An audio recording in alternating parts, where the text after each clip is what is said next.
Good morning. Welcome to the Landis Arboretum. I'm George, and already a lot of bird activity. Who just flew in over in here? Is a chipping sparrow. That's a new bird so far this morning. If you listen, we can hear a lot of birds. Great crested flycatcher. Witchetty, witchetty, witchetty is the common yellowthroat. Let's see here. So I want to put down chipping sparrow before I get chipping sparrow. Already heard a tanager singing, but it's flown off. Let's see if I can get this. We have one bird here on the wire. Maybe we can get a better look at it. It's a tree swallow. A lot of tree swallows flying around. Up over in here. Let's see.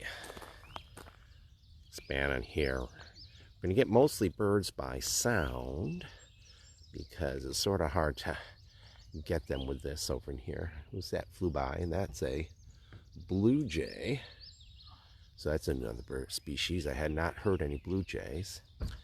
The tree swallows have been cavorting here, mating and flying with each other. The great crested breep up over in here. You can hear this great crested flycatcher. So normally I'd wait here for a few minutes for people to join, but because if they're, people are getting in late. Good morning, Tala. Thank you for joining me this morning. And for those of you not familiar with the Landis Arboretum, it's here in Esperance, New York. And it's a not-for-profit organization run a lot by volunteers, very small staff. It was started by two gentlemen, Fred Lape and George Landis. Fred Lape, the property belonged to the Lape family. And he's over in there. Is that another...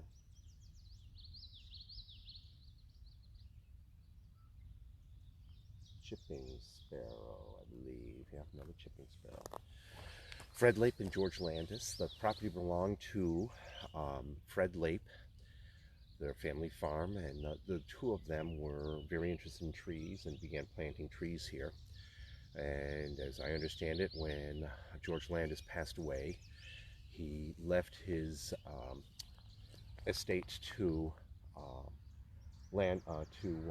Fred Lape to establish the Arboretum, and hence the name, the Landis Arboretum. But we're always looking for volunteers and members. If anyone is interested in joining, Landis.org, I believe, is the website. Obviously, if you Google that, I should have checked, but I don't recall if it's Landis.org or LandisArboretum.org. There's a great crested flycatcher. Just heard a black-throated blue warbler. No, blue-winged warbler. Sorry, excuse me. A blue-winged warbler. There's been quite a few calling this morning.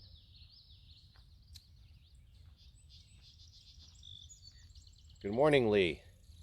Good morning. How are you doing? We'll need to stay socially distant, as we did with the hawk watch. Blue-winged warbler's calling already. And chipping sparrow. So far, I think Tala is joining us so far. I think we have one person. I don't know if anyone else has joined, but you can. So you got 1, 2, 3, 4, 5, 6, 7, 8, 9, 10, 11, 12, 13 species so far. Blue-winged warbler just called there. Blue-winged warbler, great crested flycatchers calling around just there.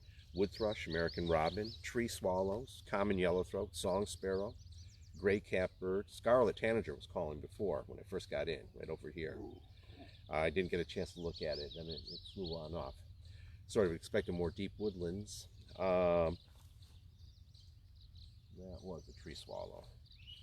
Very seldom do we get barn swallows here. Eastern bluebird, eastern towhee, house wren and chipping sparrows so far. That's who I've been hearing for the most part.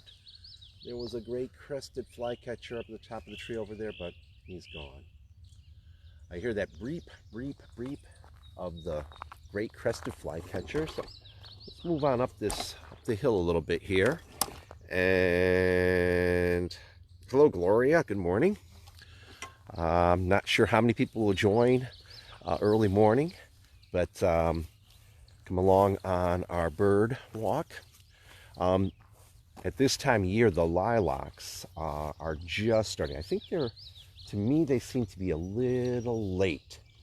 Got a bird over here in the...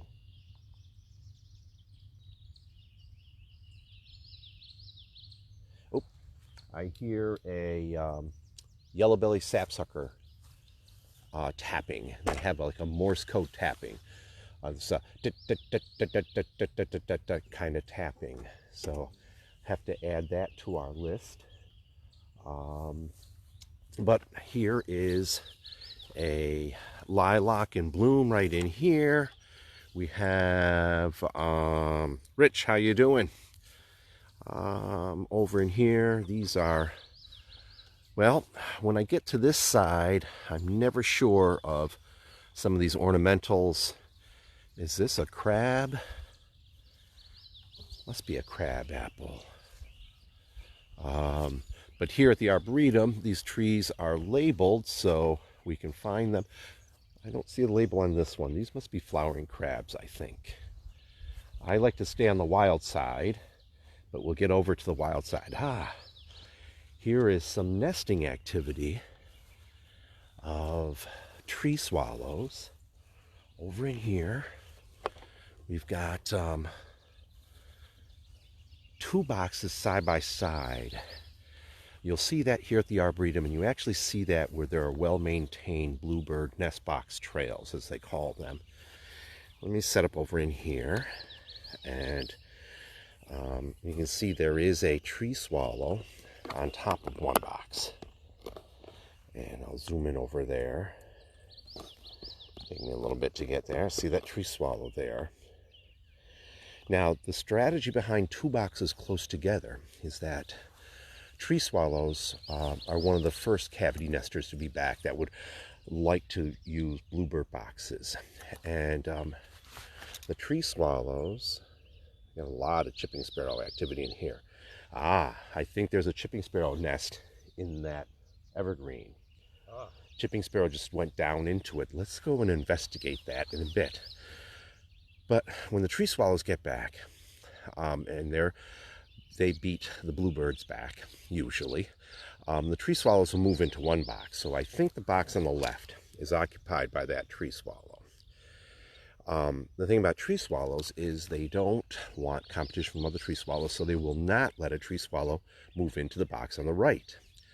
They don't care anything about bluebirds. So if a bluebird comes in, they'll find the box on the left occupied, but they will leave the box, or the box on the right will be unoccupied, so the bluebird moves in.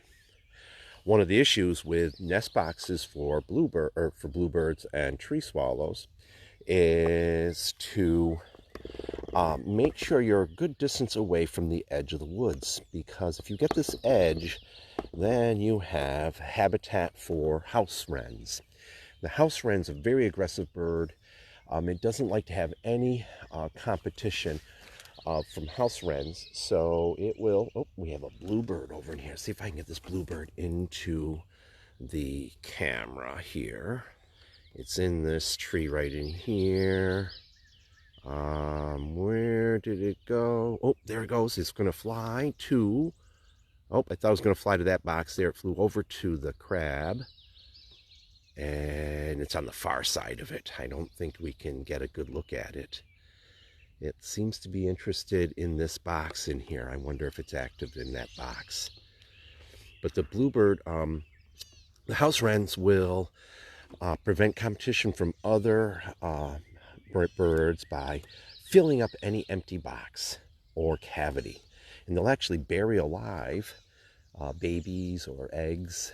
And, yep. more and more things distracted me. Another bird flew by. I wasn't sure what it was.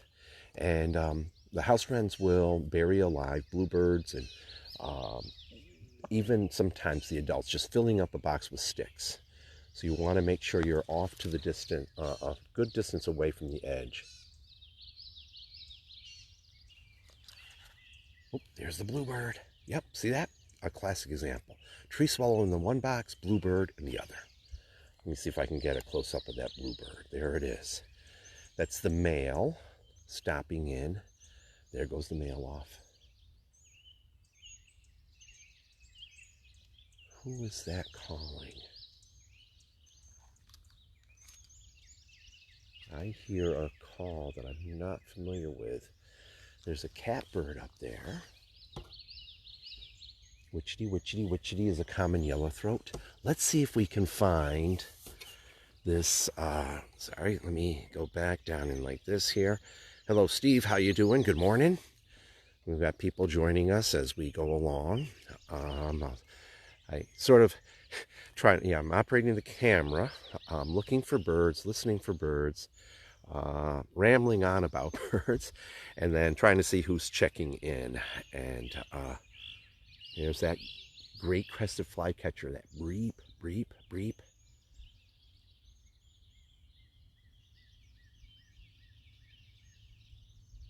Who is that? Why do I not recognize that? That's a cardinal, of course. Sometimes I get confused when yep, that's a northern cardinal singing off in there. That yeah, it's like you get so many things going in my mind. I'm thinking, well, wait, I know that song, and I can't figure it out. So, well, if you need any assistance, George, just let me know.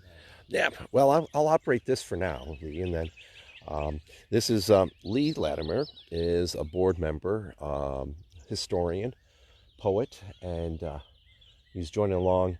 We've been talking about, there's the great crested, up in the top of the tree. It's going to be hard to get it. Tough sky when you got a gray sky. Oh, but Lee is joining along. We're keeping socially distant, of course. Over here is the catbird. That's a catbird up in there. And that was a song sparrow singing just now. Let's go and look and see if there is a nest over in here. I saw the chipping sparrow swoop in and dive into this evergreen. And the thing about chipping sparrows is they prefer to nest in evergreens. And now let's see. I see some whitewash. Is that whitewash in there? I gotta move the. Let's see what's in here. I hear there's that blue-winged warbler. I don't see anything. I don't want to be reaching in.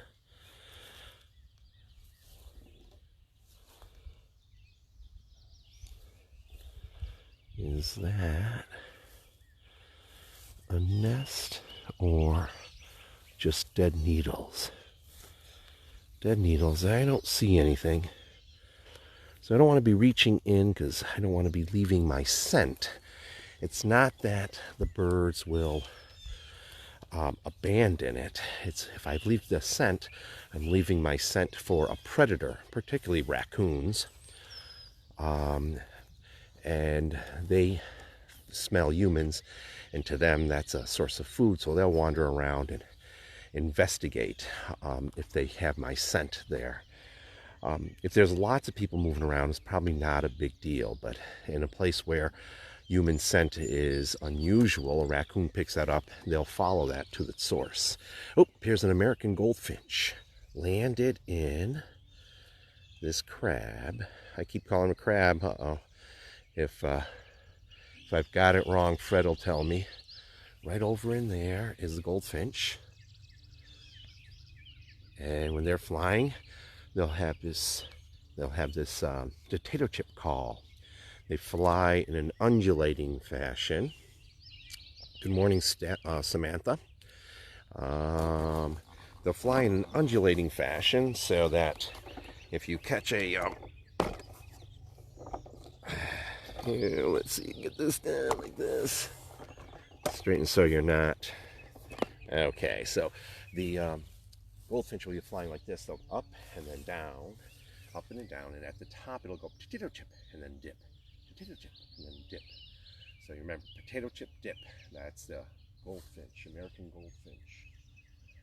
So looking over in here, some big things flying around, buzzing, trying to make it into hummingbirds, but there's bumblebees visiting this crab, going for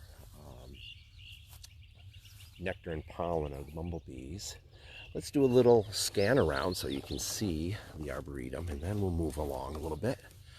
So we have over in here the Fred Lape Trail. And Lee, if I've got, what's the website, Lee? It's landis.org? Or is it landisarboretum.org? Landis Arboretum. It's landisarboretum.org. I had that wrong at the beginning, so sorry. Usually if they just Google Landis, right, they'll get it, right? Yep. So it was a red sky in morning. So sailors take warning, and it is getting cloudy as compared to yesterday's beautiful blue sunny day. So let's see, let's move up this way. And so this area here is very much a lawn kind of setting, edge effect with lots of trees around. So typically birds that would find most city parks and places like that. Here's an American robin up in here. Now, nope, there it goes. It flew off. And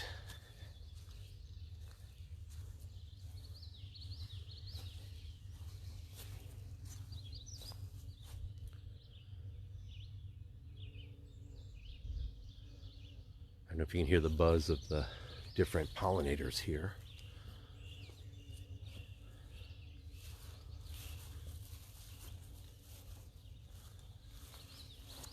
So we have up here another pair of nest boxes, and I see a tree swallow on top of one of them, and must be a tree swallow off in the distance. Let's see what we have over here. Oh, some American goldfinch. So let's see here. I've got goldfinch, have to add, and yellow-bellied sapsucker. American goldfinch, yellow-bellied sapsucker. You have cardinal on there. Oh, northern cardinal. Song sparrow singing away. Over in here. Now at home we've been having lots of rose-breasted grosbeak activity, and people have been reporting and showing pictures of rose-breasted grosbeaks. I have yet to hear one. Hear a wood thrush off in the woods.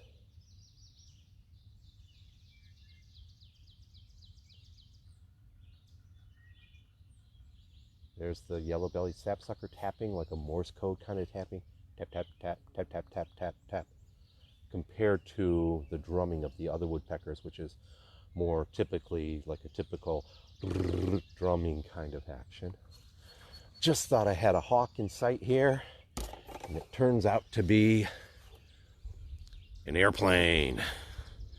Sometimes we joke, say, gas hawk. You can hear it now as it's flying overhead. Heading in for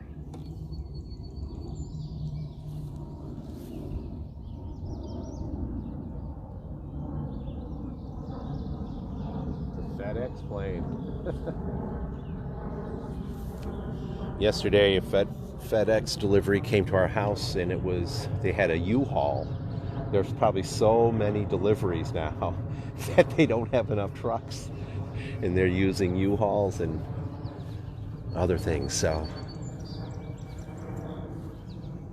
oh, did you hear that potato chip? That's the goldfinch. So we're moving along this way. We're going to head over towards the lilac section. So here's what's happening. All this leaves are coming out, and the insects. Oh, another species, American crow. Just heard it cawing, caw, caw, caw, caw. The leaves are budding open, and then the insects feeding on the leaves particularly the caterpillars, become the food for these warblers that are coming in. Speaking of warblers, there was an oven bird going teacher, teacher, teacher, teacher, teacher. And a catbird. And a warbling vireo.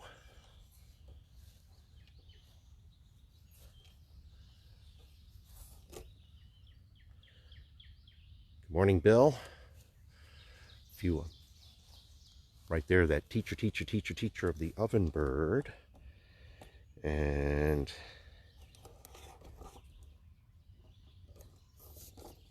I can hear that blue-winged warbler calling. Just gotta set up this here. Song sparrow.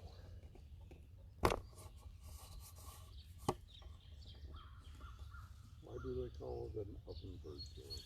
Ah, good question. Lee knows the answer to that. It's they nest on the ground and they make a leaf nest. That the question was, why do they call it an oven bird? They nest on the ground. They make a leaf nest, and the nest is rounded like the old-fashioned ovens, stone ovens, and so they get the name oven bird. They sing. The males are singing in. Come on, over in here. I want to try to get this. There's a tree swallow on top over there, and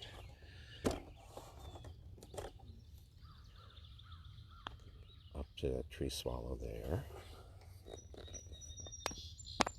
That's a song sparrow there, singing quite vocally. And on the ground, this rounded topped nest that they can climb into, just like the old baking ovens of stone that they build a fire in and then put in the bread and whatever to be baked. Ah, another species there. It's going flying overhead is a cowbird, a parasitic nester. They will go to another bird's nest. The female will go to another bird's nest and lay her egg in it and then leave, depending upon the other birds to care for its young. I was just reading that someone was posting a picture of a brown-headed cowbird egg in a robin's nest, and made the statement that the robins will pitch the egg out. They recognize that it's not their egg. And then someone commented that they read about catbirds doing that. I had not known about either two being able to recognize that. But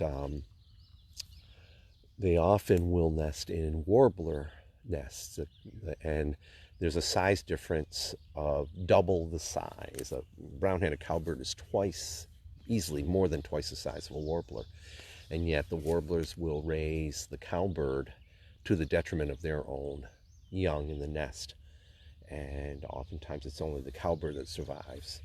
So it is a problem for our eastern birds, because the cowbird was not a bird of New York State. It's called a cowbird because it follows along with cows and other ungulates, and what they would have been following would have been the American bison. So it's really a plains bird and feeding on insects and invertebrates that the buffalo would kick up in the dirt, in the sod.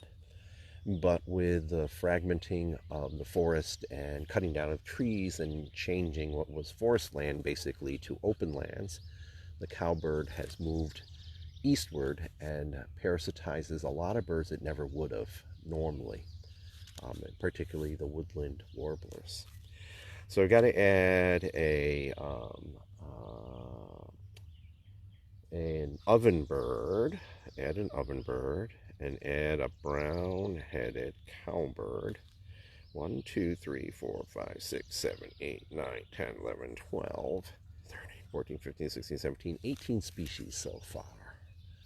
Very active good morning here.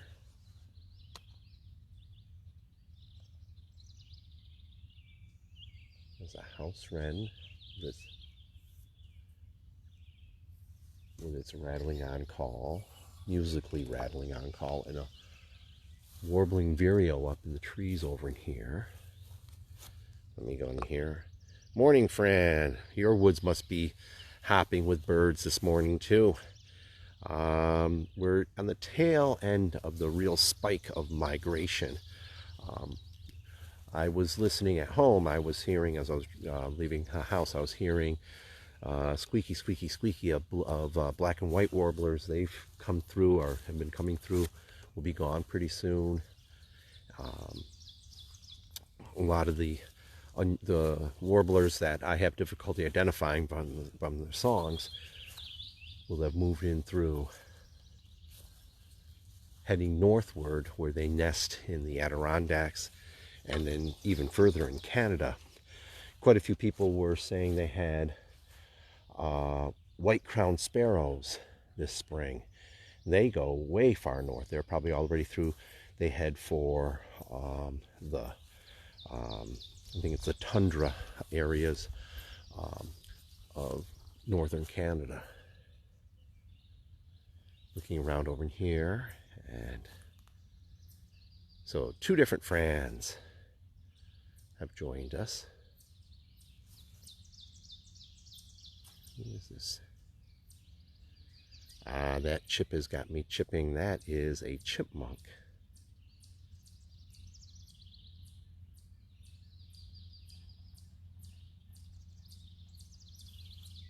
Yellow-bellied sapsucker going. Let's move on here. I'm hoping that there is a sculus. It's not a buckeye and it's not horse chestnut. I forget what it is up here. That we're probably right when it's flowering, and if it is, what is that bird? Is that a titmouse? I think that's a titmouse. I'm gonna look for it. Doing its typical call.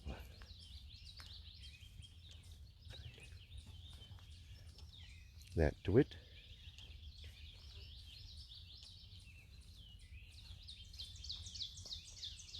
Deer tracks over in here.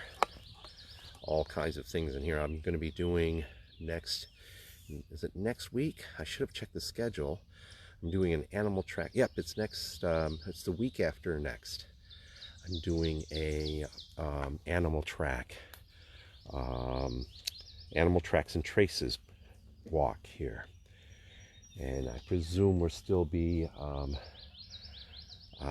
social distancing, and I'm not sure if things will be opened up by then. So if not, it'll be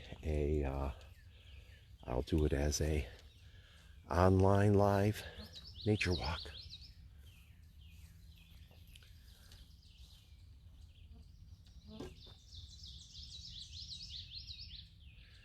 That witchetty, witchetty, witchetty. There's a common yellowthroat. There's that tap, tap, tap, tap, tap. There's the yellowthroat right here. Let's see if I can get him in. He's giving a warning call in here. He's up in there someplace.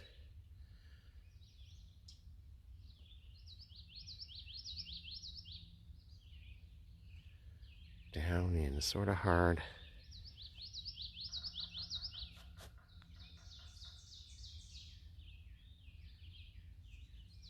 Cardinal.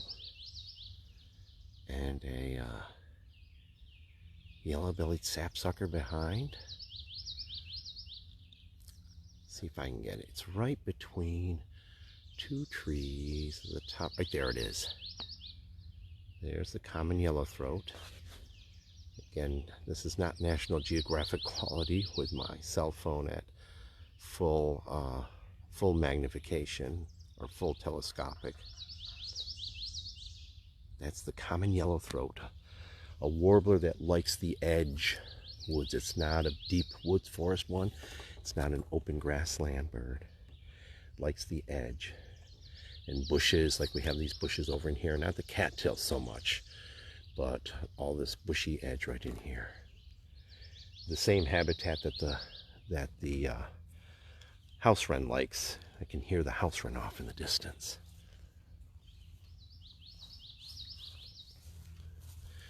So we'll work our way to the lilacs, which should be in full bloom just about now.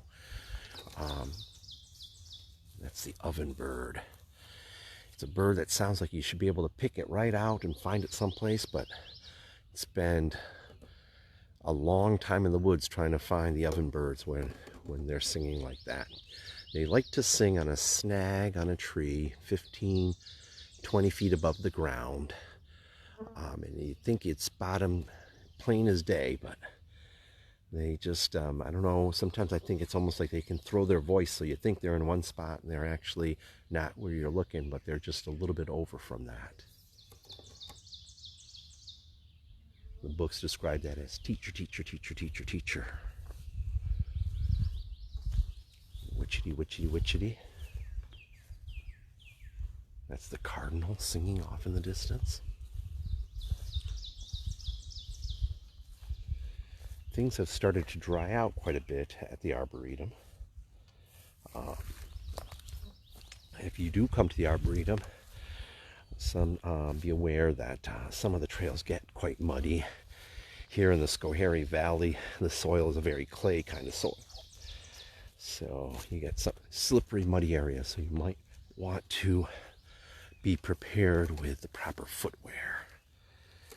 And good morning, Cindy. Just checking in, I think. Every now and then I check to see who's come by to go on the walk. Who is this over in here? Something just flew into the bushes. And I do believe it's a cardinal. Yep, I hear the cardinal's chip. I don't know if I can get the cardinal into here, but it's right here. You can hear it singing. And it's flying around in the bushes over there.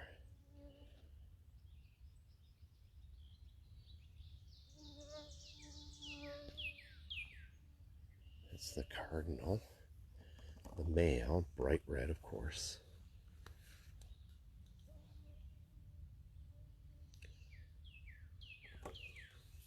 See if I can get a closer look at it. Oh, there he's on the edge.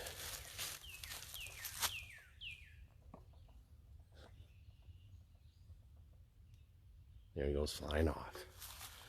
The bugs aren't too bad. I forgot to carry with me. I left in the car some insect repellent. So here we have the oak collection. There's a lot of trees here. These are temperate forest trees from around the world. There are many species of oaks. Just in the United States, there's about 60 species in the United States, but oaks do occur throughout the whole world. And these are a variety of different oaks. Here at the Arboretum, most of the collection of trees will have labeling, so that helps with identification as far as species, because the oaks will look very similar. I hear some bird action up here in the oaks. There's some little tapping of a woodpecker.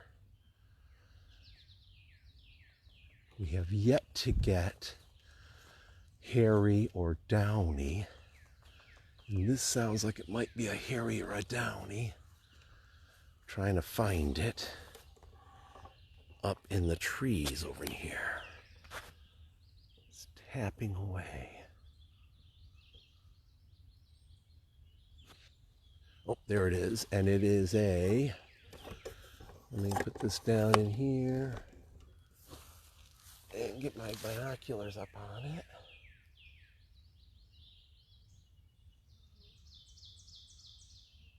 It's a yellow-bellied sapsucker.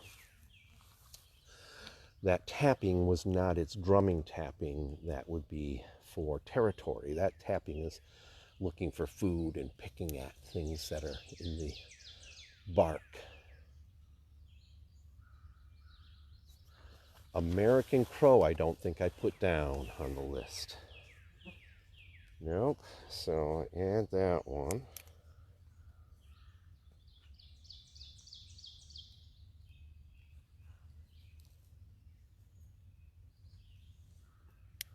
I think I just heard a chestnut-sided warbler up in the distance. So let's work our way there. So here we are. We're coming up to the lilac collection. And we can see the lilacs are in bloom. And good morning, Charlene. I think I missed. That is a hairy woodpecker. I just saw it fly up into the top of that evergreen there. Looks like a Scotch pine. So over in here is that Aesculus. The flowers are not quite open yet. This tree right here, that tree there, is a kind of, well, it's a relative of the buckeyes. I don't think it's a buckeye. The one that we have planted here around us would be the horse chestnut.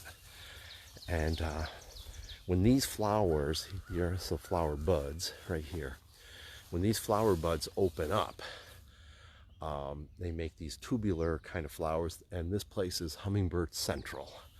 One time I was here and observed probably 7 or 8 hummingbirds flying back and forth and all around. I might have miscounted because there were so many hummingbirds at that tree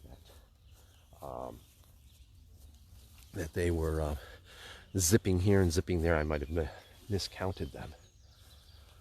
So we have a hairy woodpecker to add to the list. And see what all.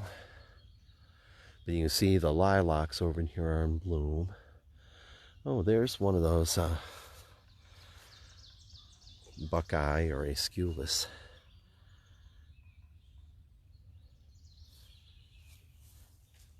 There's also another section I think that's been newly planted for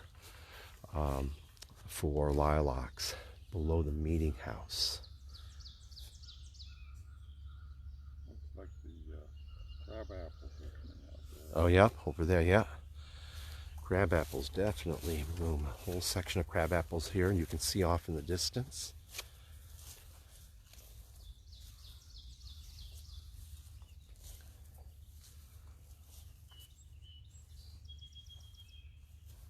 Song sparrow.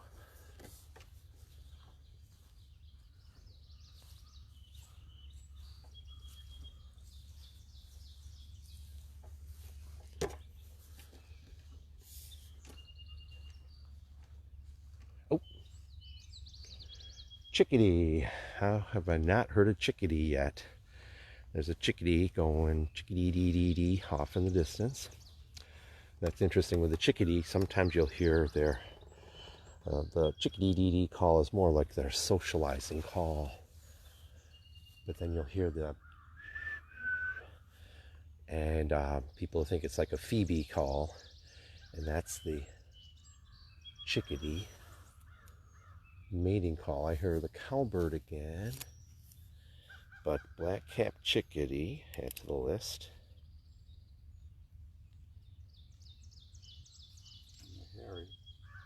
And the hairy woodpecker.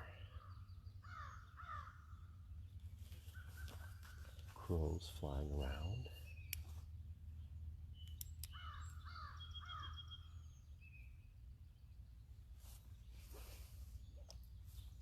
Another bird Nice. Oop. I think I just heard a chirp from a tree frog.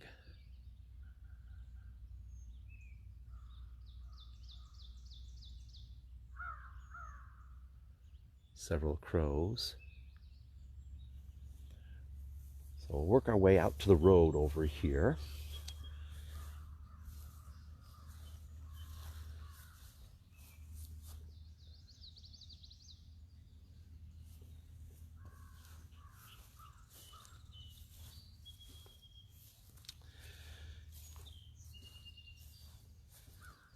And then we'll work our way into the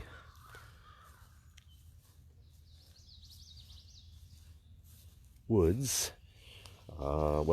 We'll work our way along the edge to some. There's a crow flying right over in here. Don't know if you saw it, if it was on the screen. Some sunlight breaking through cloudy skies this morning. Quite a bit of dew on the ground. So usually if there's a lot of dew on the ground, it usually means not much in terms of precipitation. Witchetty, witchetty, witchetty of the yellowthroat, common yellowthroat.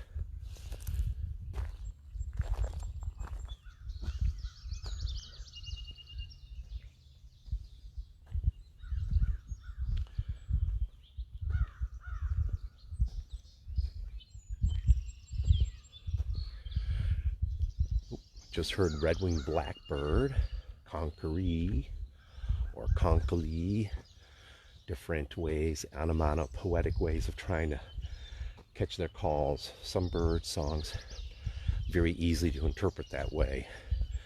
Sweet, sweet, sweet, I'm so sweet, the yellow warbler, and witchetty, witchetty, witchetty. Other times it's like literally you're trying to translate it, so it's like breep of the great crested flycatcher.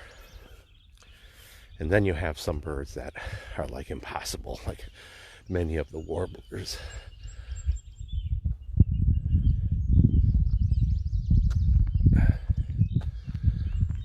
So a work area like this, some of the maintenance and tree care, arboriculture work.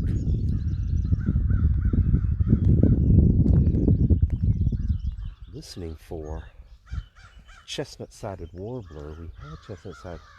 We often have chestnut-sided warblers here. There go quite a few crows.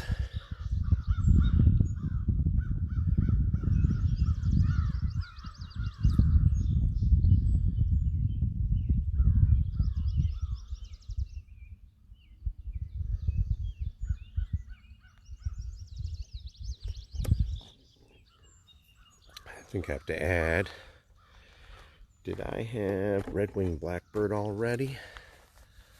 Let me check and see. I have red-winged blackbird. I have over in here. No.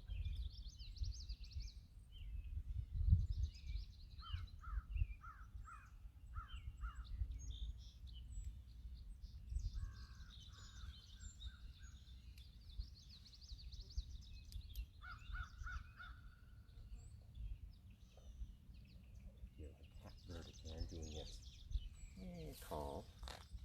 Cat might call. Looking to see over here. Crows flying by. It's early in the morning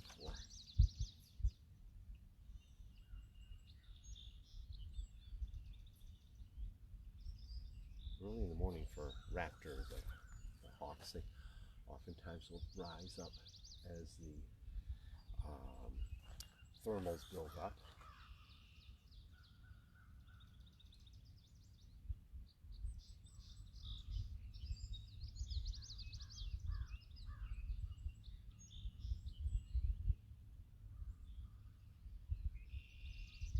Trying to hear some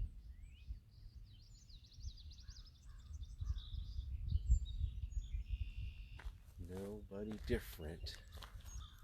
Let's work our way down to the property boundary here on the more northern side, and then we'll take a trail that leads to some woods.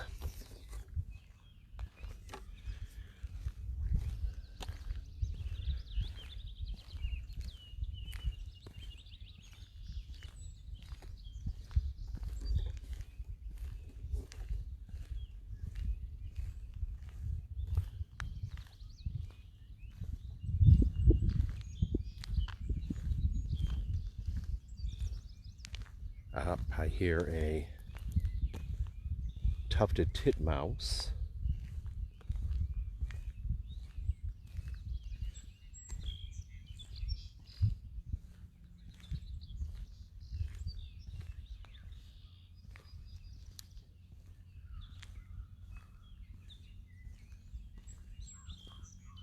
Surprised I've not been hearing any orioles.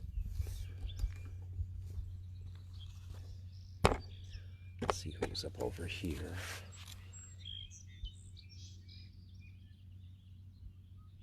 Song sparrow. Up on the wires.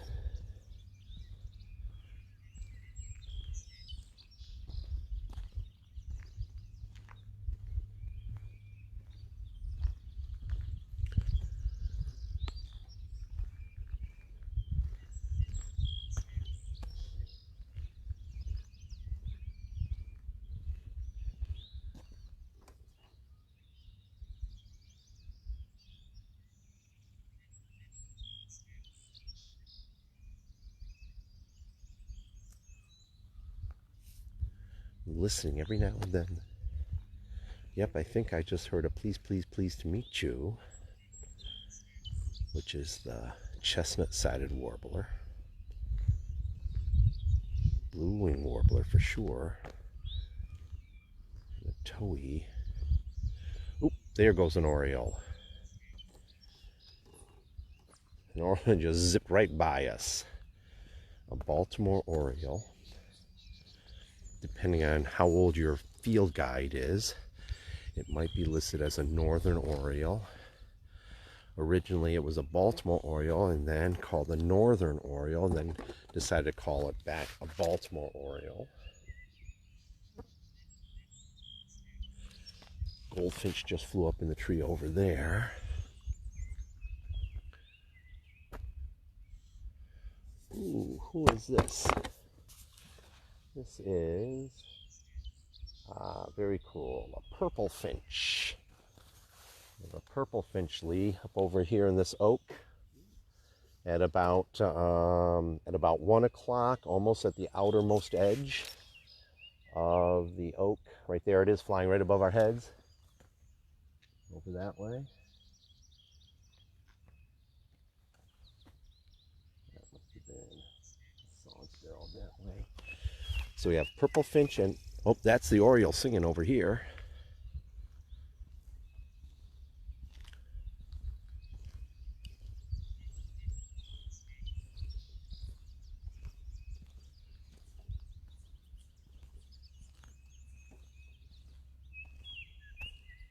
Oh, there's another oriole singing down over there. Let's see. I'm going to see if I can get it. Yeah, there he is. Yep. I wonder if he'll still be there when we get there in that trail. Very showy, the Baltimore oriole. So as I was saying, the taxonomists change the name, the common names, every now and then. It went from Baltimore to northern, back to Baltimore.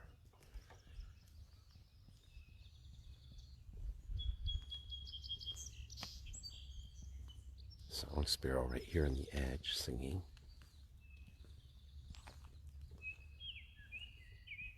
That was the Baltimore oriole singing back over that way.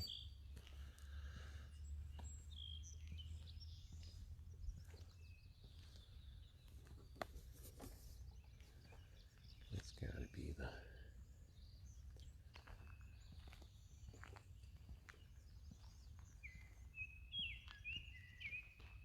Baltimore oriole.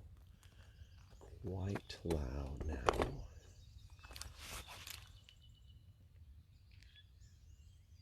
Song sparrow in here.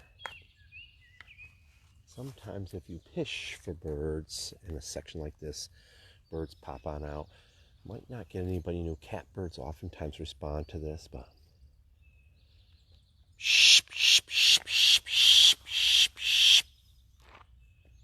oh, and there's a yellow warbler that just responded, and there's a goldfinch.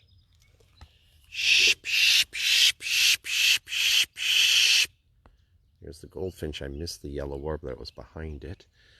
Who's this over in here? More goldfinches. They seem to be coming into this sound. You hear a little tito chip. To the birds, that's a warning call. So they want to see who is the warning about. So someone's over here in this this back edge in here. Nope, there's the catbird. Catbird came out to the fishing. They often react to it. Catbirds will react to it.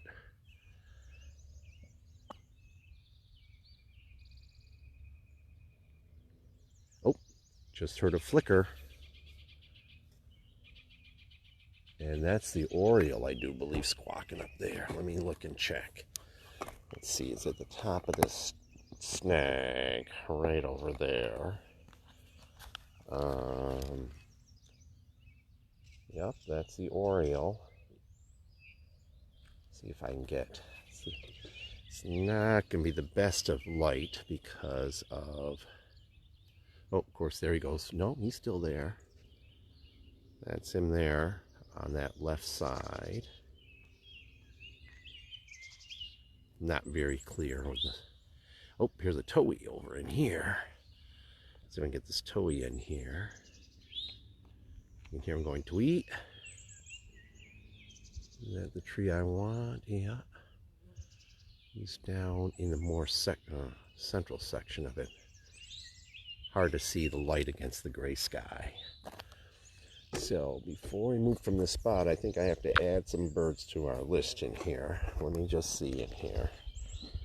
And let me go give you back less telescopic and more.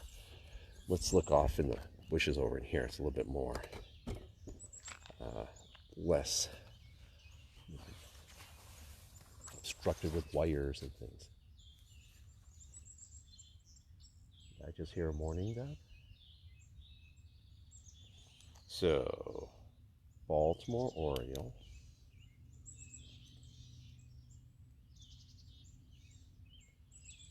And purple finch. I knew there was something else to add to it. Thank you, Lee. Purple finch.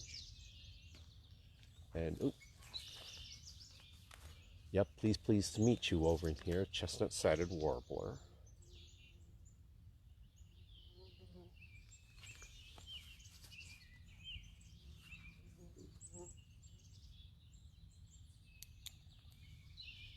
Oh, and yellow warbler. I don't think I had put down yellow warbler. I was expecting to have heard them by now. But yellow warbler. And northern flicker.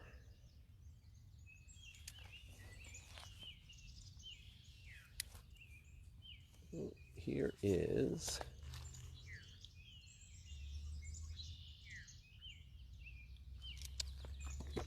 a thrush,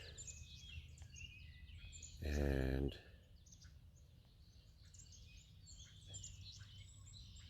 let's see, right there. And I have to check. That's, there it goes. There's someone else up over here.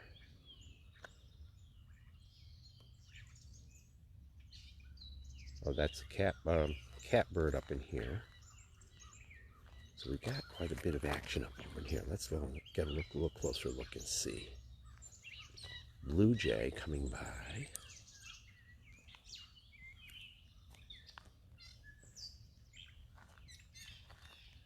Oh, there's the catbird on the wire. Stop. Ooh. I think we just had an indigo bunting fly by. Yeah.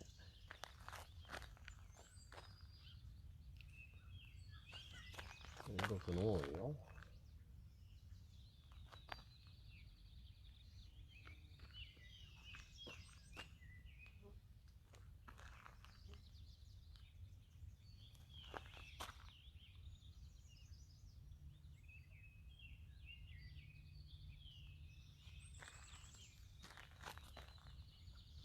Oh, field sparrow. There you go. Dee, dee, dee, dee, dee, dee.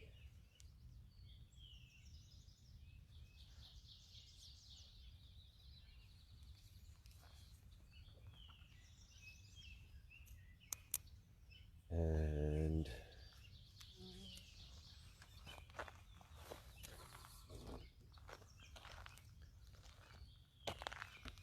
a lot of that chickadee. And oh, there's a female purple finch. Keep an eye on this. No, it's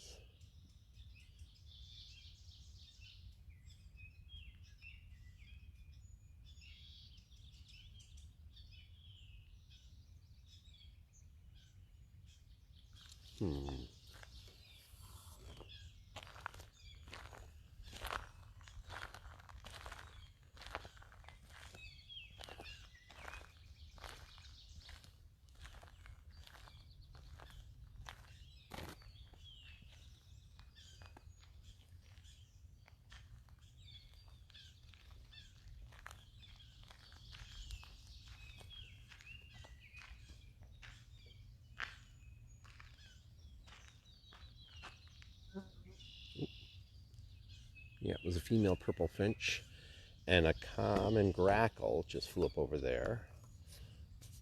A very common bird, but the first one we've seen. There's a chipmunk in the road.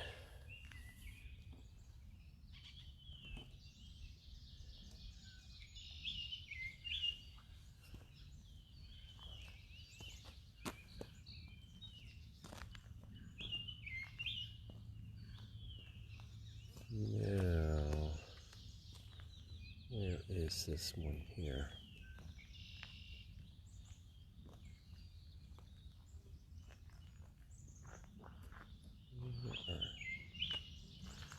Is this a...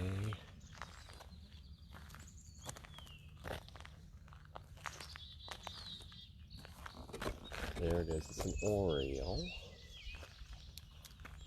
Let's see if I can get this oriole up into the view right here.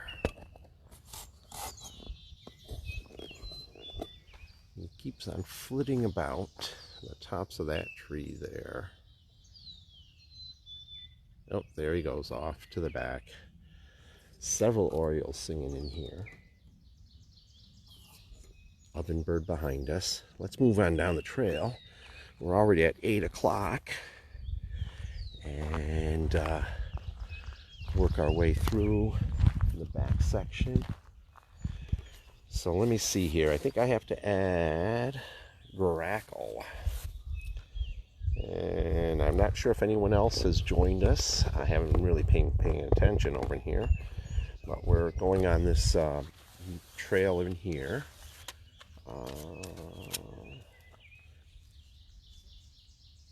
And let me see here. Common grackle.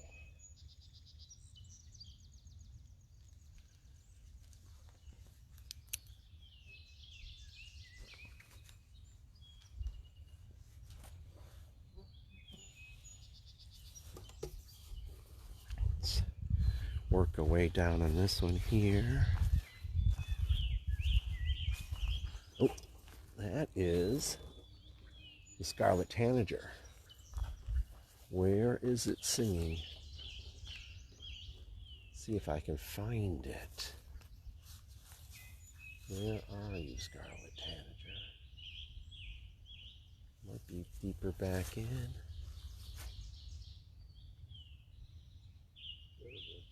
You got it? On the Right near the top of that. on the tree was not very leafy. Yeah.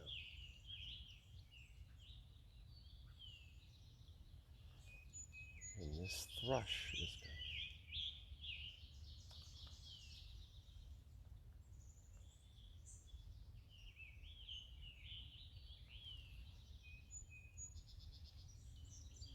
oh, got him here. There we go.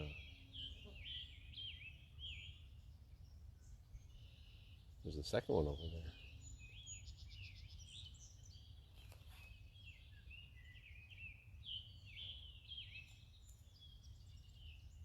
You still won't see the one that's there.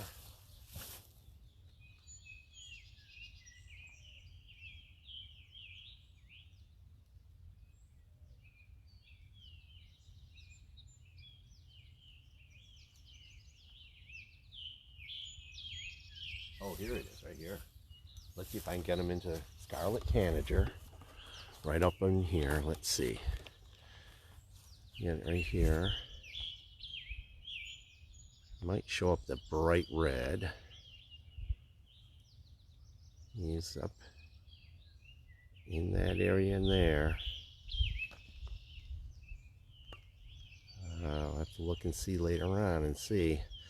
But he's singing right up over in there.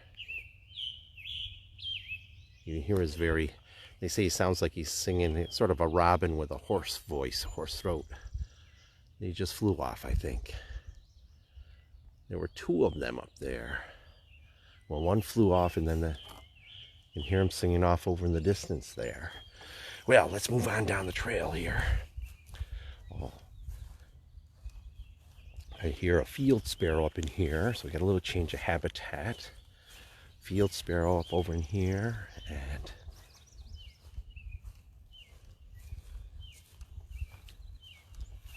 sweet, sweet, I'm so sweet.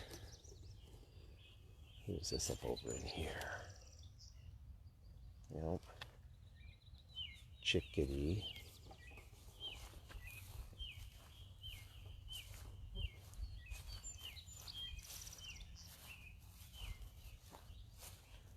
Is that a...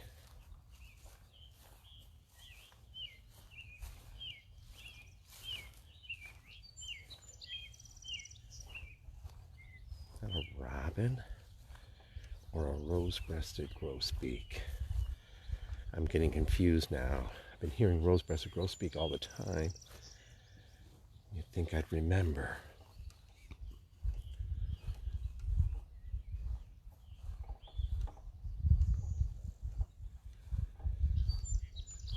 Oop. There's a mourning dove. I thought I'd heard one before, but I just saw. Please, please, pleased to meet you. Where are you, chestnut-sided warbler? Blue-winged warbler off in the distance. Oh, a little bit of rain here. Mourning dove.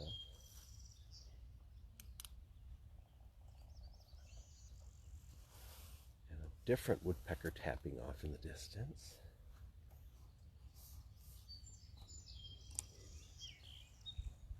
Oh, who is this over in here?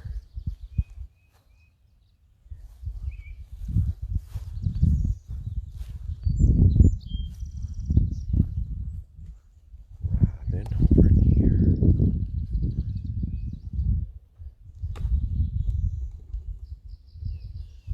Chickadees.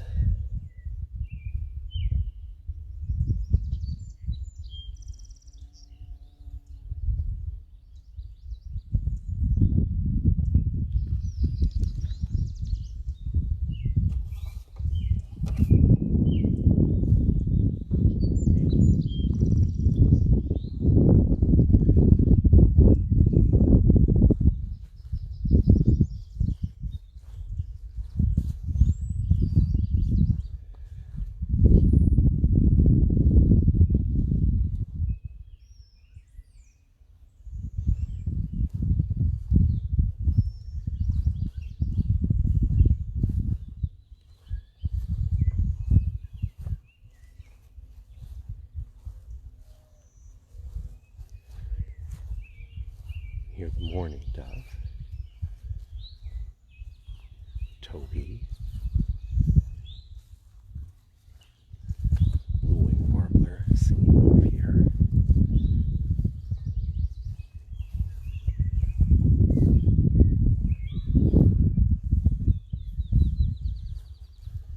There's the field sparrow.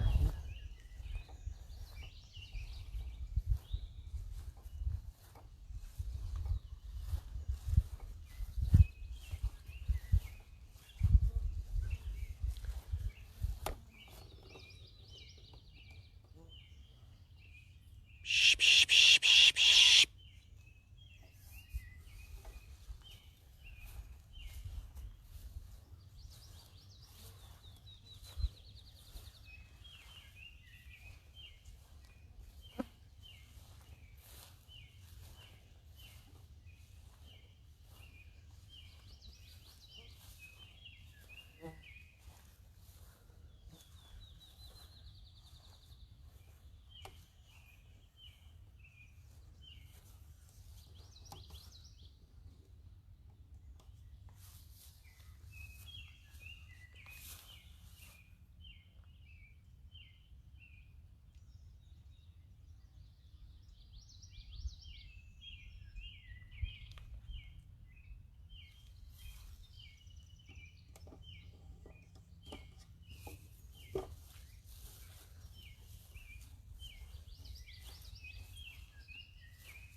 Do you have Merlin on you?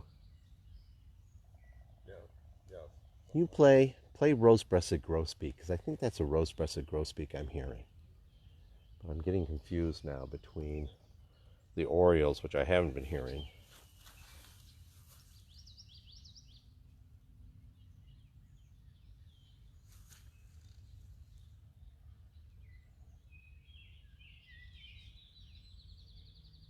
Field sparrow.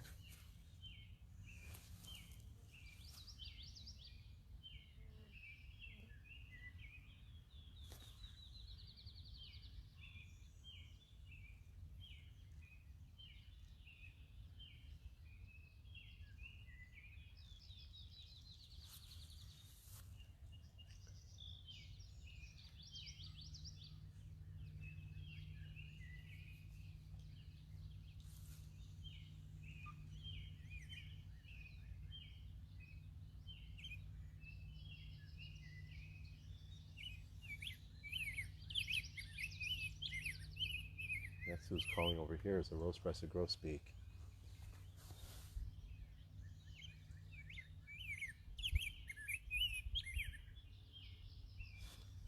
Get over here, yeah.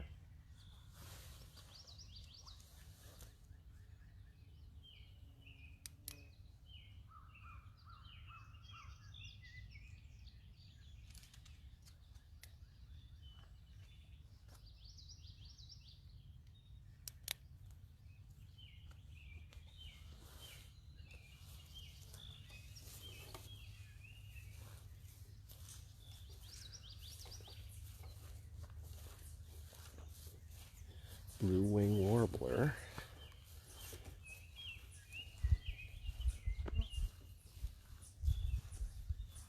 Thanks, Lee. Yep.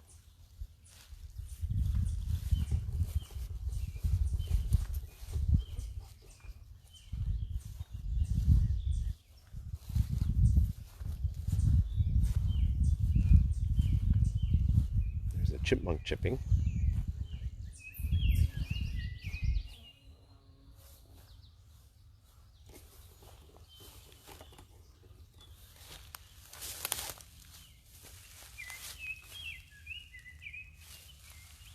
That's the oriole there.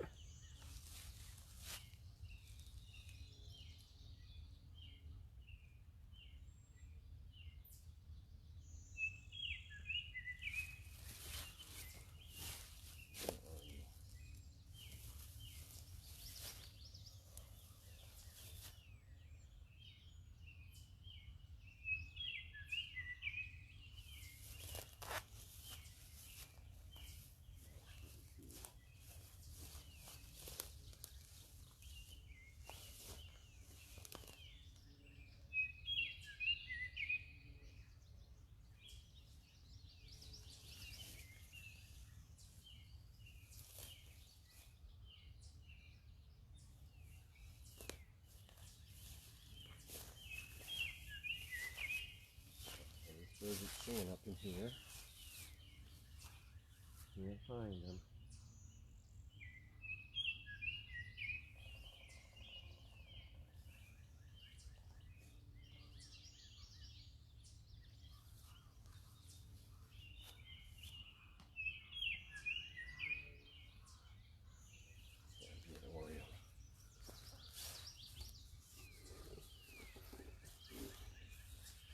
Move along here. Time flies by when you're birding.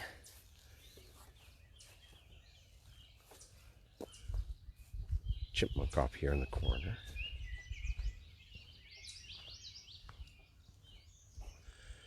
Blue-winged warbler and witchetty of a common yellowthroat, which is a warbler.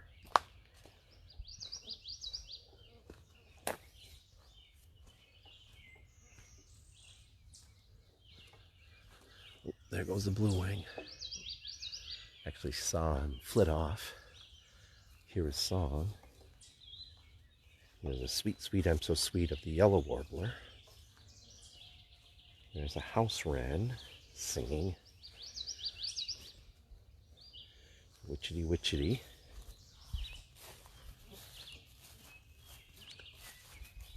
Oh, there's a new bird. Red-eyed vireo.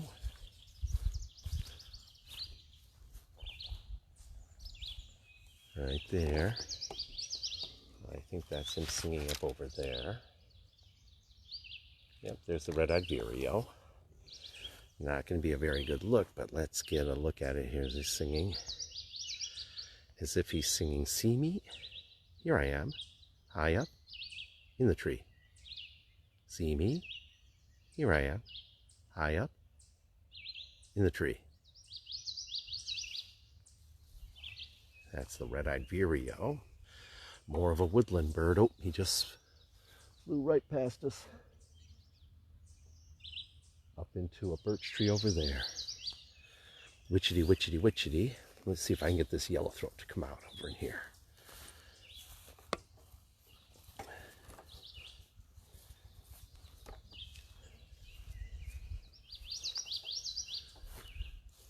He might come right up over to this if I pish. Psh, psh, psh, psh, psh, psh, psh. Shh, psh, psh, psh, psh, psh.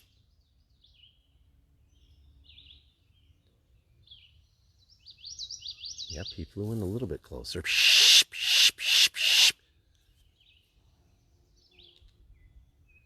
Psh, psh, psh, psh, psh.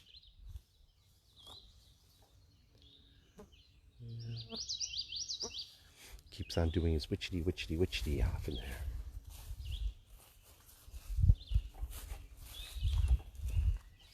Towhee singing.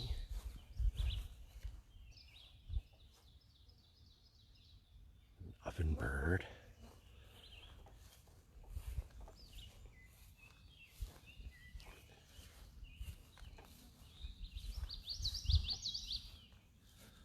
You hear witchetty.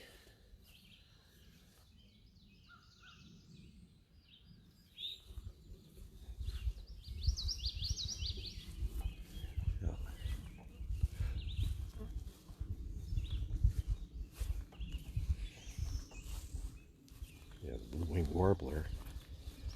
Not sure if the microphone of the phone is picking it up. But they've been quite active this morning all around the Arboretum. The blue-winged warbler likes this open field, edge kind of habitat or brush.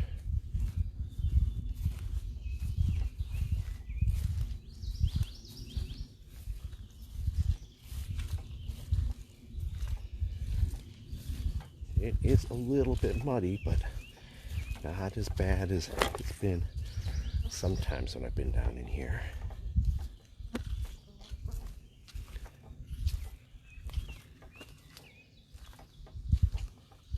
Ovenbird up in the distance.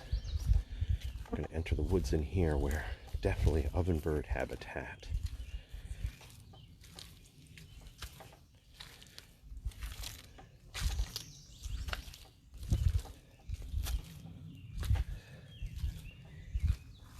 clay, muddy soil.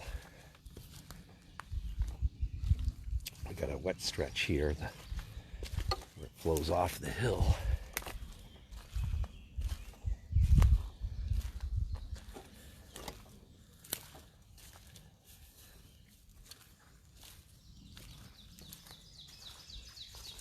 That's the ovenbird.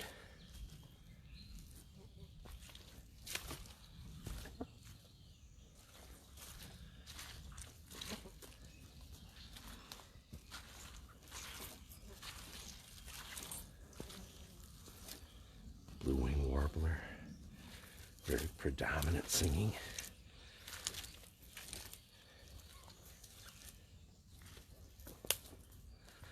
Got several of them singing.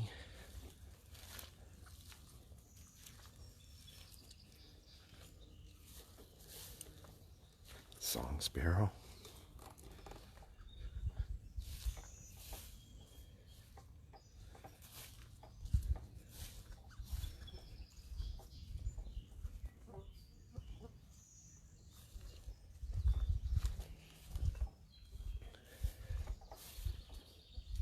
House wren. Blue-winged warbler again.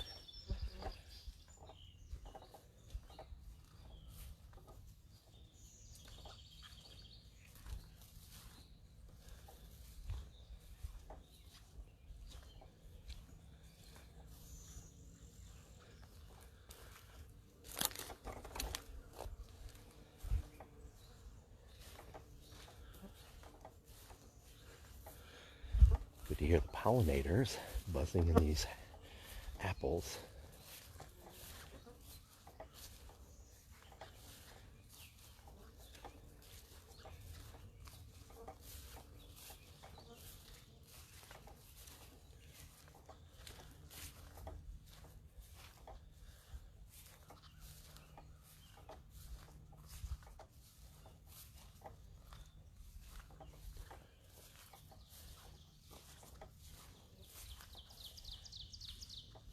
Different ovenbirds. One in front of us. Ooh. He just flew up into there.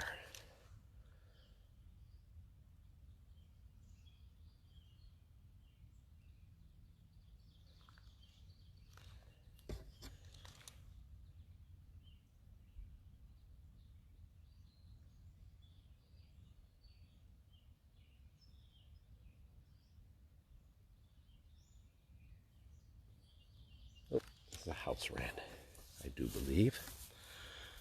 Just got a little bit of it.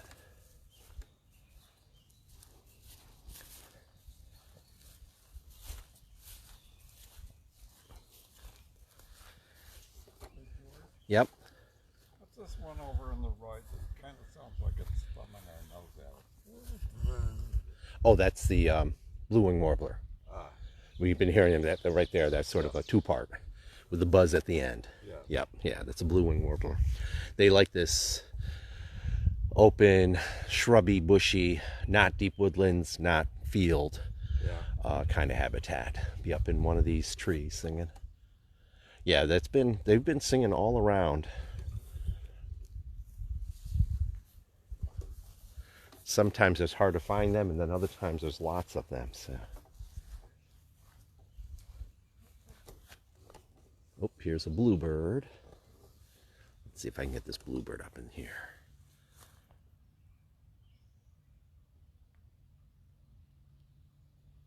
Right there. Walk up closely, see if it...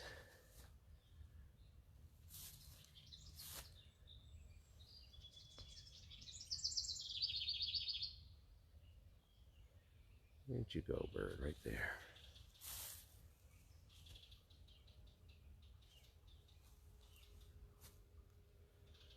That's a bluebird right there. We got nest boxes here. Oh, there he goes, flying off. It's a male. See if I get the male. Where'd he go? It's on that one side branch right there.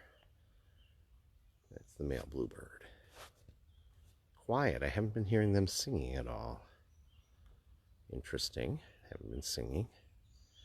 So let's move on down We have about 40 minutes of time. We're going to swing by into more of the woods, come out to where the great oak is, the new great oak, the great oak that was there before, which was a white oak, which has been the mascot for the Arboretum, finally succumbed to damage over the years from ice storms and Hurricane Irene, a variety of things, and finally it had to be its last legs, and the stump of it was, or the main trunk, which was all that was left, the dead tree, was cut down, and now there's another old oak to take over. I'm not sure if it was how old this newer oak is, multiple 100 years old, but I don't know if it was as old as don't believe it was as old as the old oak. So just scan around here. The bluebird may have been occupying one of those boxes over there. Well, this is pretty brushy. It might be have some competition with the house wren.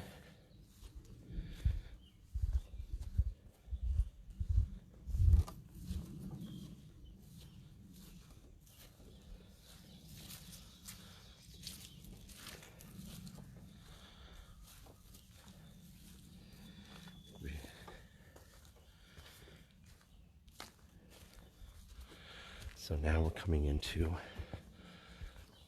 the woodlands, and there is sections of old growth forest here. We're not going to get to that, but I forget the mileage in terms of trails here. I know they run a 5K run here, Woodland 5K, so there's plenty of trails here to hike, and some of the trails go off to more deeper woods and a very steep ravine hillside, which is super cool. We're staying here now. We went through what basically is the major collection area and now into a natural woodland setting.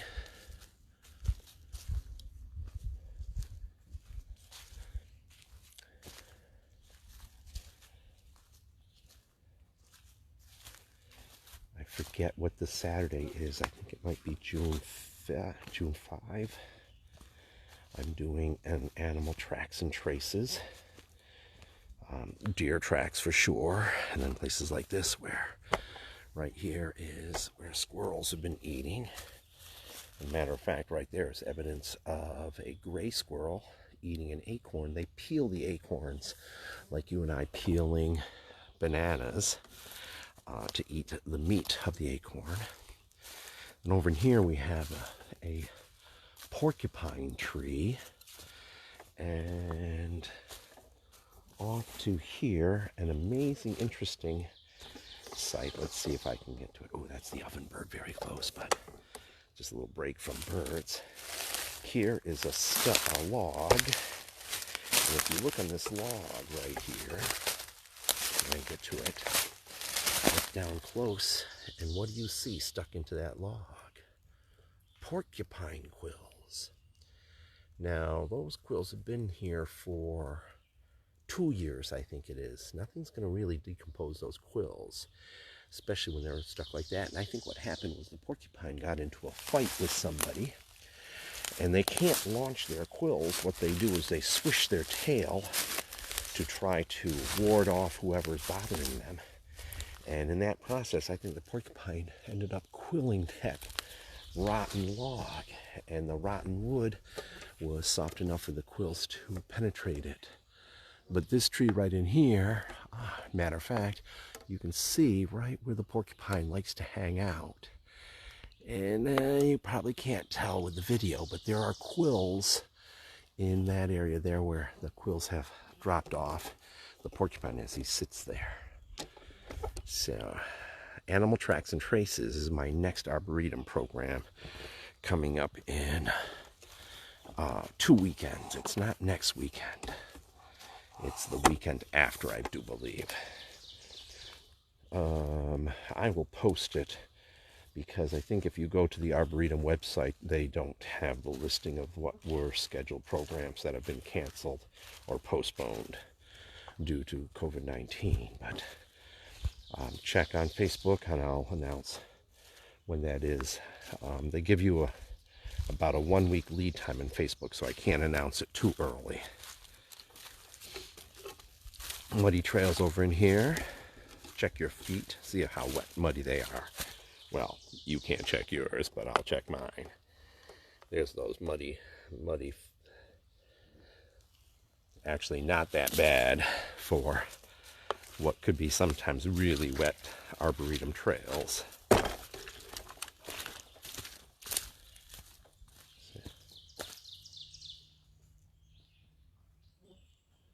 So now we're into the red-eyed vireo habitat.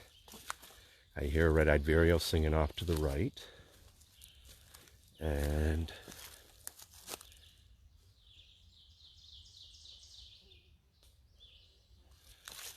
the trail over in here looks strange. Why does it look strange? I've not been paying attention to where I was walking.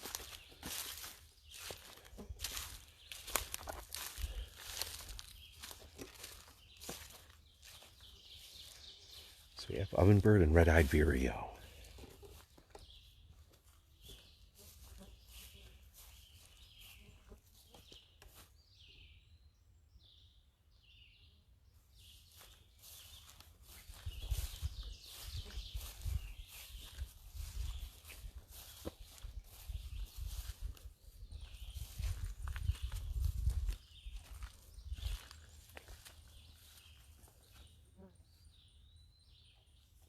Oop, another bird.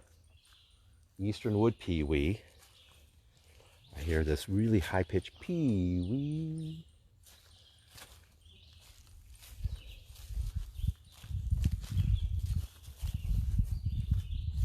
Yeah, right there. Might not pick it up on the mic.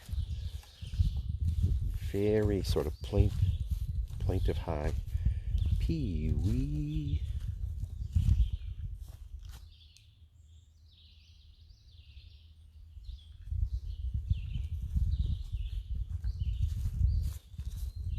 Right there. And a veery. Can you hear that little rear?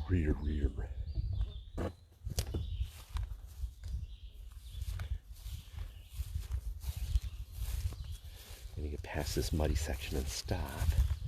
Let's give a listen. Getting close to where that pewee is singing.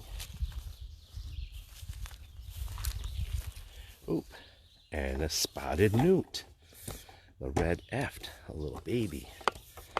Come on.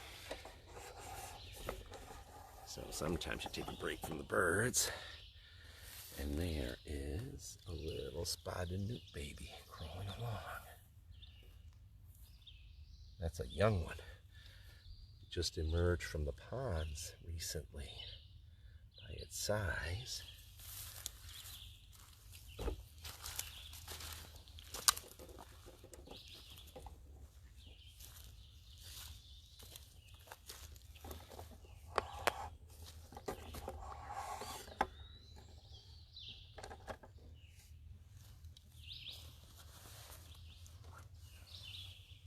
There's a call of one of the thrush. The veery is a thrush. That arrow.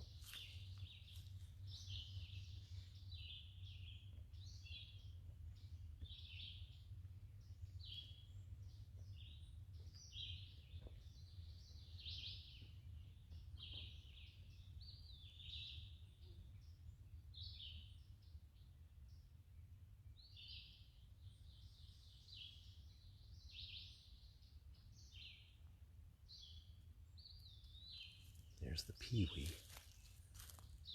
And that's a red-eyed vireo, the very dominant song.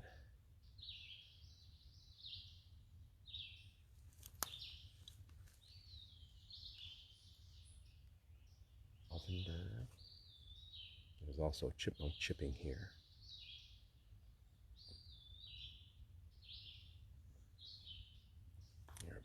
warbler way off of the edge.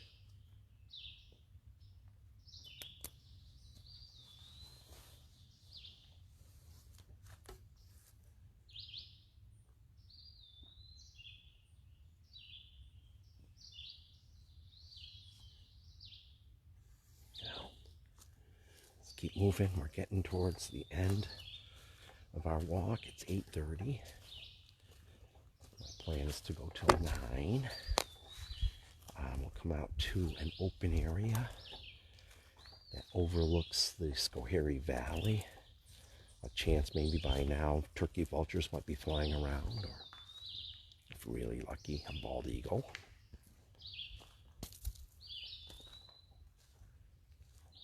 That's the red-eyed vireo.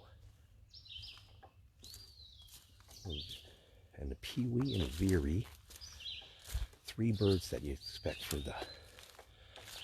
the woodlands where we are.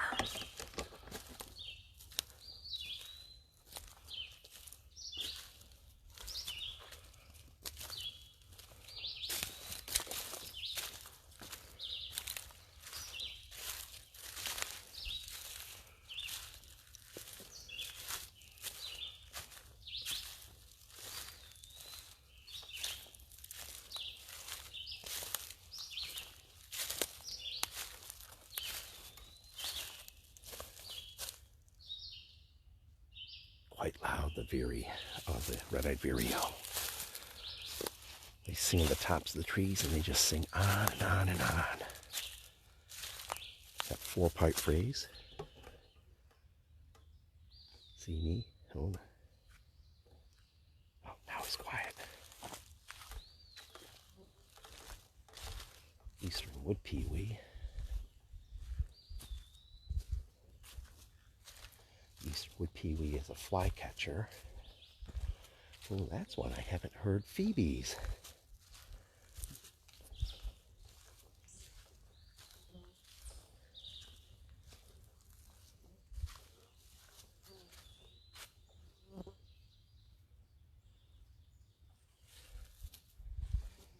I heard a mammal running, probably squirrels. We've also come to a pond. We have a chance for some kind of waterfowl. Mallard duck, perhaps. I have seen wood duck on this woodland pond once before. Always a chance of a great blue heron. Stopping by, feeding on frogs or fish. Although these ponds don't have any fish. But you'd be amazed at what great blue heron feed on. I've seen them in fields hunting mice. So, most times people would think they're feeding on fish, which is true, but they will go for other things. Anything they can catch.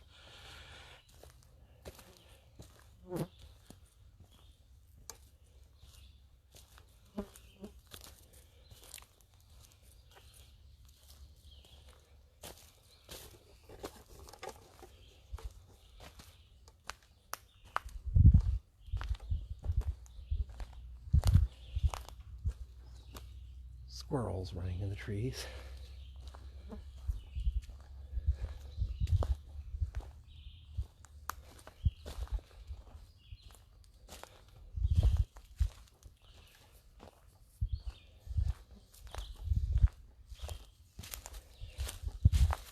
Chipmunks on both sides of the trail.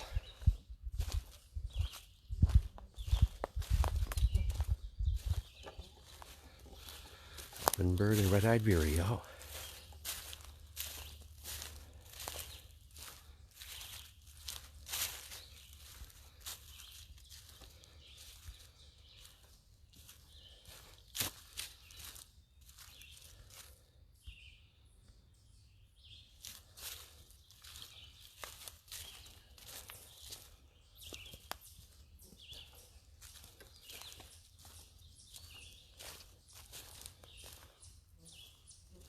Several chipmunks.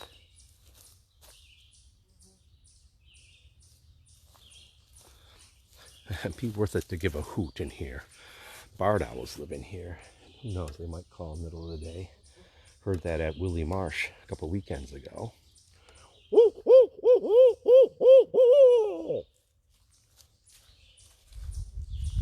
Unusual for them, but they do sometimes call middle of the day.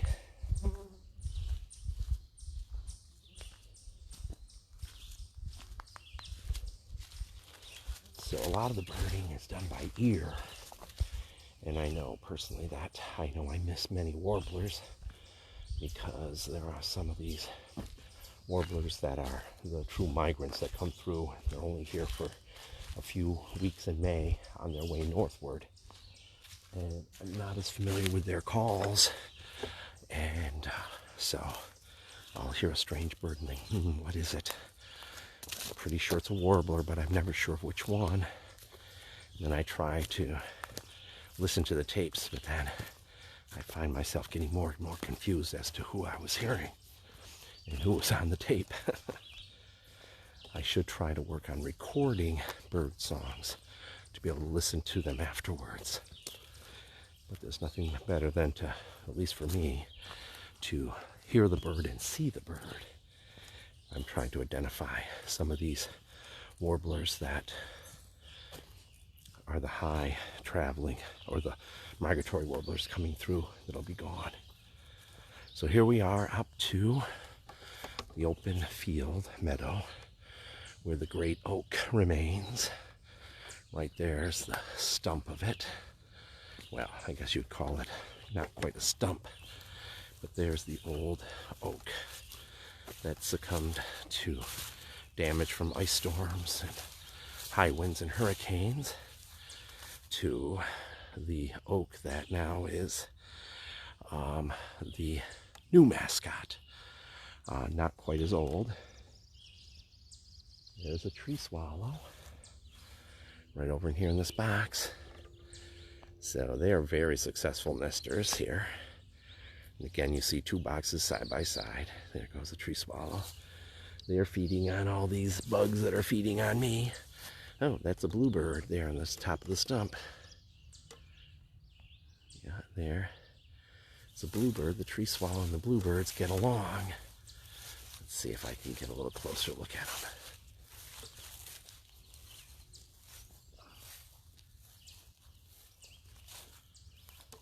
That's the bluebird. Not the best of lighting because of the gray sky.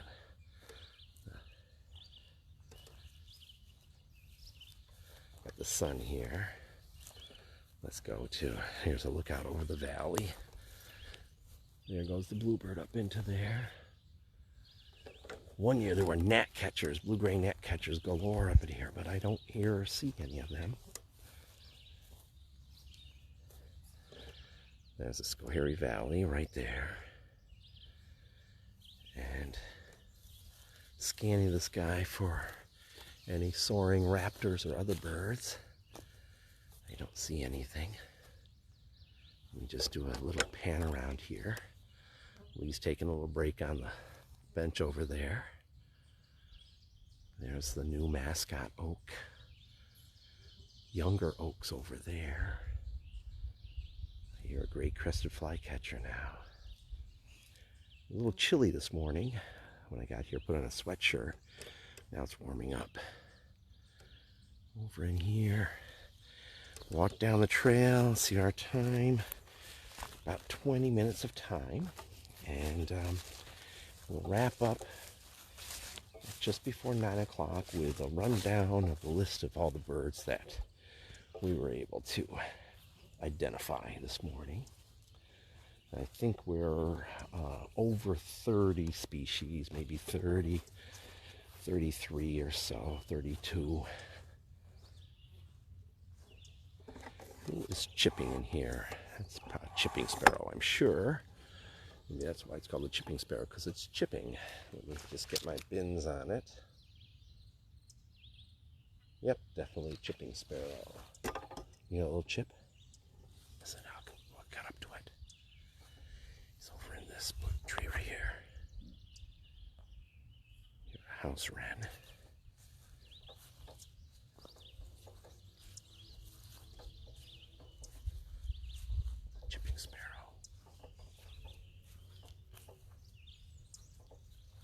still there. Oh, there goes up. Where'd he go? Still off to the side. Oh, I hear the bluebirds finally.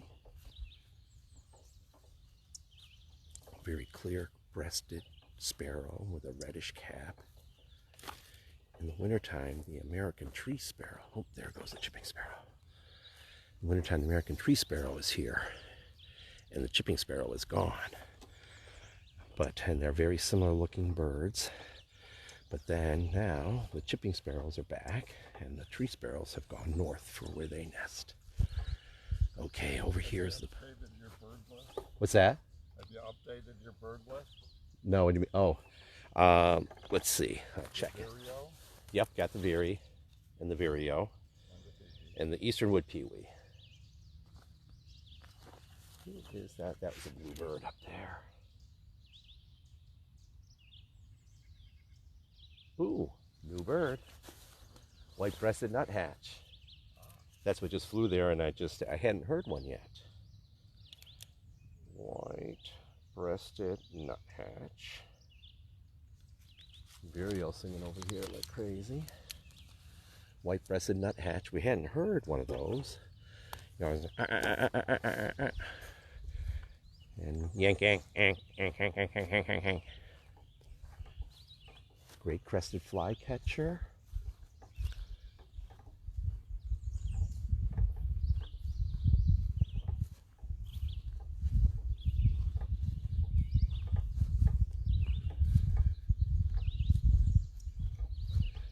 Waiting to see if there's any waterfowl on the pond. I hear a gray tree frog chirping. And who's this over in here? We have goldfinches. Oh, there was a downy woodpecker. I heard the little whinny of a downy woodpecker. So I'll add that to our list. There goes a grackle. We've seen a few grackles, not many.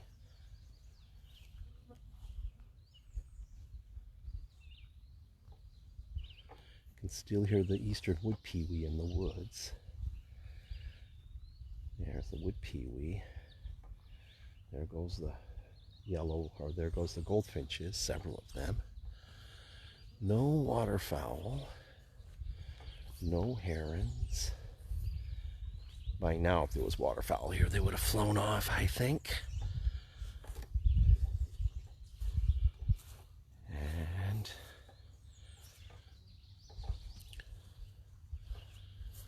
well,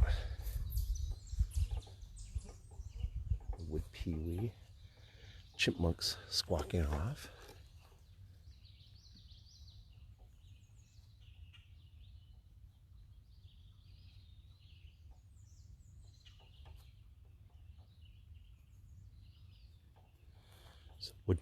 Wood duck nest box. The wood ducks nest in hollow trees, and to them, a nest box like that is basically a hollow tree. But also we have screech owls that would be in here. Grackles. A lot of grackle activity. The grackles like the edge of water areas. For one thing, they use mud in their nest. There's a limited number of birds that use mud in their nest. So if you find a nest that's got mud, it helps you narrow it down pretty quickly. Robins, grackles, the swallows, barn swallow, will use mud in their nests. So we're coming around this back stretch, back into some open areas. Who is this?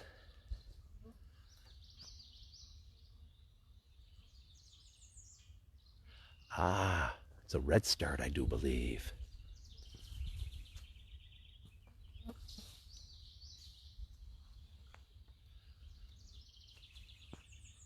Hear that one? Yep, that's a redstart. Oh, there they go. They're fighting. 2 redstarts went flying over there. That's the American redstart. Have to add 2 birds to the list. What do we have? American redstart.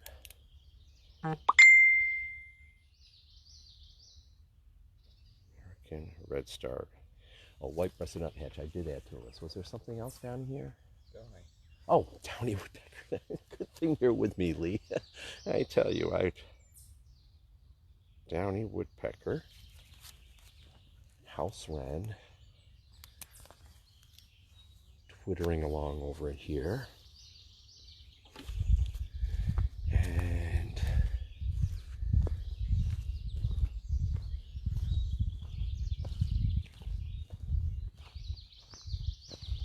witchety, witchety, witchety.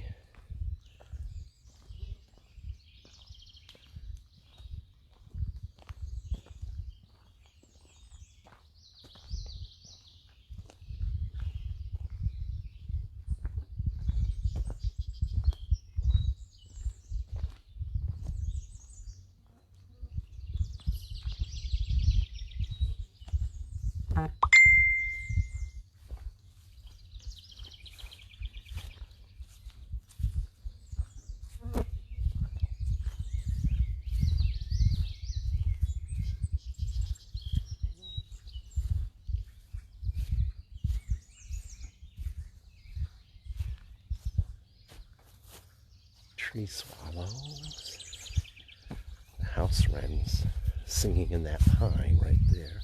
Oh, eastern phoebe, there it is. Finally heard a phoebe.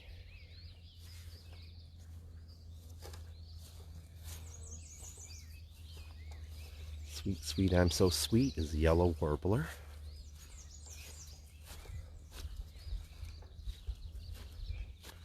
Scanning the sky for any vulture or raptor.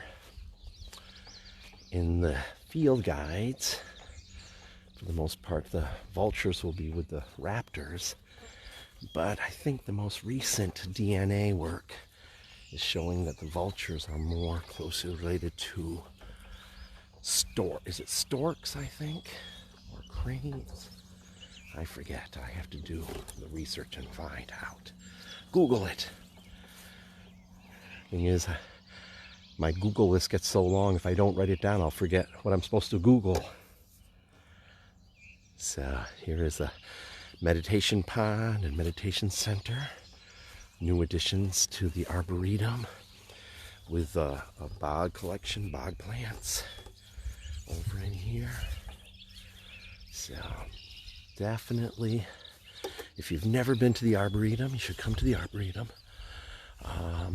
All kinds of plant life and bird life, mammal life, reptiles and amphibians. I have on my schedule to do a herp hike. Herpetology is the study of reptiles and amphibians, or as some people prefer to call them, amphibians and reptiles. So that's on the schedule. Oh, here is tree swallow with mom and dad, I presume, with one in the opening and one on top. Babies, I'm sure, are in the nest and they're feeding them at this point in time. I have been finding eggs, in particular robin eggs. When you find an egg on the ground and it looks like it's been cracked perfectly around in a circle with the majority of the bottom, or the more pointy part, being the majority of the egg, and then sort of a cap broken off, that's from a successful hatch. That's the parent robins and other birds will take their eggs and drop the shell away from the nest so that it's not an attraction for predators. Let's see, who's that? Oh, lots of birds on the flying about over there. Oop, a new species, house finch. We have house finch and eastern phoebe to add.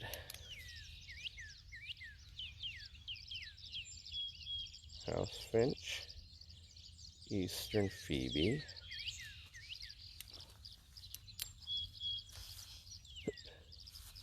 tree swallows over in here, and you see several tree swallows. They're sort of, I don't know, they're squawking at each other, so somebody is upset with somebody else being around. And you notice no tree swallows going over to the one box right over there.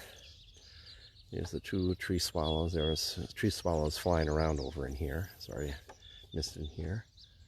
Who's over there? Oh, there is another species. That was a red-bellied woodpecker. I have to add that to our list. And did not get pileated woodpecker. Oftentimes you get it. Lee, stones over there. Do you know what those are for? What's that? For the meditation. Is that going to be a okay. You sort of pave that? Yeah. Huh. You can go over and have them see you as a monarch butterfly. Oh yeah, the monarch butterfly, and is it deer antlers? Let's see if there's another pond here, but again, I don't think we have anybody there, so that we'll go through. There goes here's the blue-winged warbler. Yeah, by now, if there were waterfowl here, like a mallard or something, they would have taken off a long time ago. They're pretty wary of people coming up close. But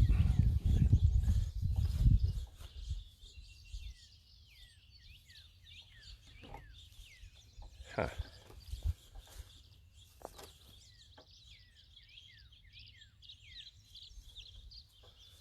Are those the house sparrows? I hear a whole bunch of squawking over there. Let me see. What is that? House finches. Yep. It's house finches. The babies are begging for food. There's already baby house finches. I don't often see. Oh, that's interesting. No starlings. Oftentimes are two introduced invasive species, the house sparrow and European starling, but no, none of them here today. So you can come in. Of course, we have to get the tractor out of the way, but you can get your picture taken with antlers or be a monarch butterfly and take a picture with a monarch butterfly. Lee, you want to demonstrate being a monarch butterfly?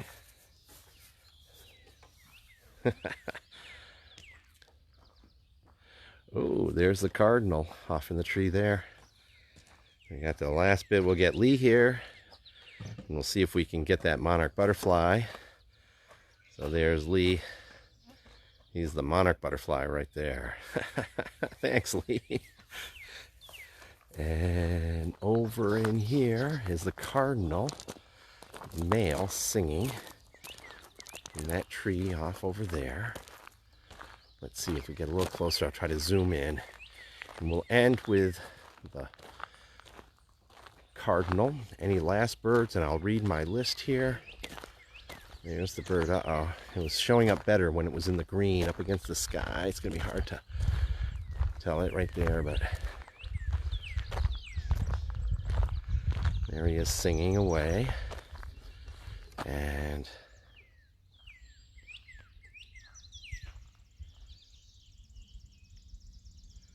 there he is right there. That's the cardinal. Here, the potato chip. So, let's see over in here. Here's the Phoebe down here now, so. And there's the blue-winged warbler singing here. So, here's who we have. We had, that last one was a red-bellied woodpecker to fly overhead. Blue-winged warbler, great crested flycatcher, wood thrush, American robin, tree swallow, common yellowthroat song sparrow, gray catbird, scarlet tanager, eastern bluebird, eastern towhee, house wren, house finch, chipping sparrow, American goldfinch, yellow-bellied sapsucker, northern cardinal, ovenbird, brown-headed cowbird, American crow, black-capped chickadee, hairy woodpecker, red-winged blackbird, Baltimore oriole, purple finch, eastern phoebe, chestnut-sided warbler, yellow warbler, northern flicker, field sparrow, common grackle, mourning dove, rose-breasted grosbeak, veery, eastern wood pewee, white-breasted nuthatch, American redstart, downy woodpecker, red-bellied woodpecker. I do believe that's 39 species. Any last species to add here? Some of these birds flying around I don't think are new guys, but I just want to see who just flew into that tree over there. Lost track of them. Oh, nope, it is a chipping sparrow, which we've got many of them. Last scan of the sky to see if we've got anything up in the sky. No pileated woodpeckers flying by. Oftentimes that's when I get them. I'll be driving, see a pileated fly across an open area. Very distinctive woodpecker flight, but the size of a crow. No hawks, no vultures, no eagles. So with that, I'd like to say thanks for coming on board. The list is pretty long. I was glad to see a lot of people visiting here. Let me just give some recognition to anyone who's still here. Rich, thanks for stopping by. Steve, Samantha, Bill, Heath. Let's see in here. Oops. Bill, Charlene, Cindy. Why is that? My finger must be Gloria, Tala. I hope you had a good time here at the Arboretum. Come on by, walk the trails, enjoy the flowers.